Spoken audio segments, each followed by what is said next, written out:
જય સ્વામિનારાયણ એન્ડ જય માતાજી. તમને ન ખબર હોય તો એક સરસ મજાની રમૂજી અને ધાર્મિક બંને વાતોનો આમાં સમાવેશ થાય છે, તો તમને કહેવા જઈ રહીશું. જો સારું લાગે તો લાઈક, શેર અને કોમેન્ટ કરવાનું ભૂલશો નહીં. બરોબર?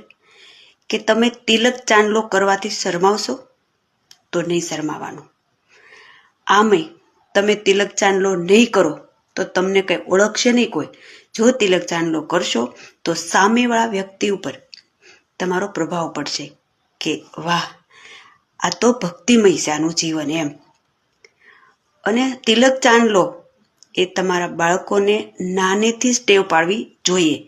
જે પોતપોતાના ધર્મમાં હોય, પોતપોતાના ધર્મમાં જે તિલક કેવી રીતે કરવું એ બધાને ખબર હોય. જે ધર્મમાં હોય એ પ્રમાણે તિલક ચાંદલો કરવો. ટૂંકમાં નાનેથી જ બાળકોને તિલક ચાંદલો કરવાનું શરૂ કરી દેવી.